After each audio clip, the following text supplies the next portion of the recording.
Hey, good morning, everybody. Blessings to you on the first day of November. That seems crazy, doesn't it? Doesn't seem possible, but it's here. It's the first day of November. So everybody's favorite verse, not everybody's favorite verse, but a verse that is quoted often by a lot of people, Romans 8:28, and it says, "So we know that all things work together for good to those who love God, to those who are the called according to his purpose." Now, a lot of times when we quote it, we like to say, all things work together. We know that all things work together for good, but it's specific. It's to those who love God and to those who are the called according to his purpose.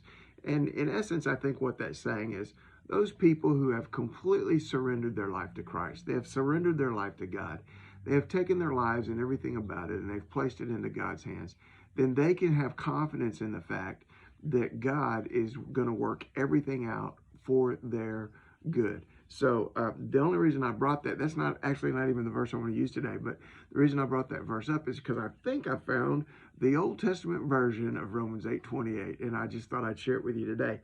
And it's in Psalms chapter 31, and it starts in verse 15. And David says, "My times are in your hand. Deliver me from the hand of my enemies and from those who persecute me. Make your face shine upon your servant. Save me for your mercy's sake. My times are in your hands." And here's what David's saying. And then he asks for God to literally save him from his enemies. But he says, my times are in your hands. And here's what David is saying. He's saying, I have committed myself to you. I have given myself to you. I have surrendered myself to you. And because of that, I am your responsibility, God. I am in your hands. Everything about my life, my entire life, every detail of it, every part of it is in your hands. Therefore, it's your responsibility. I am your responsibility. And I know that you can make all things work together for good. And so that's what happens when we give our lives to Christ. You know, when you give your life to God and you surrender it all to him, then everything that comes into your life, every detail, every anxiety, every worry, all you have to say is, God, I'm your responsibility. You're the one responsible to take care of this because I belong to you and I've committed all things to you and I've surrendered all things to you. You can take confidence in the fact that everything that comes into your life, now this is hard, but everything that comes into your life has to go through the filter of God's hands. It has to go because God, you are in his hands. You have committed all your times. All your times are in his hand, as David would say.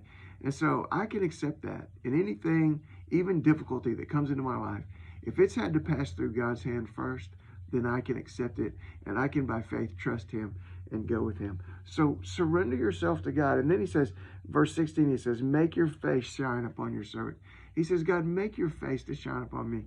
I like that little phrase, make your face to shine upon me. And literally, I think what it means is, God, I just need you to acknowledge me. I need you to look at me. I need you to know that I'm here. I need you to know the circumstance I'm in. And then not only that, but then I need you to send your blessing. Make your face to shine upon me. I need you to send your blessing to me. And listen, when we have committed our times and our lives and surrendered everything to him, then he does turn his face toward us and he does make his face to shine upon us. So my times are in your hand. Deliver me from the hand of my enemies and from those who persecute me. Make your face shine upon your servant and save me for your mercy's sake. Get out there and faith the rest of this week with Psalm 31, verses 15 and 16. Love you guys. See you. Bye.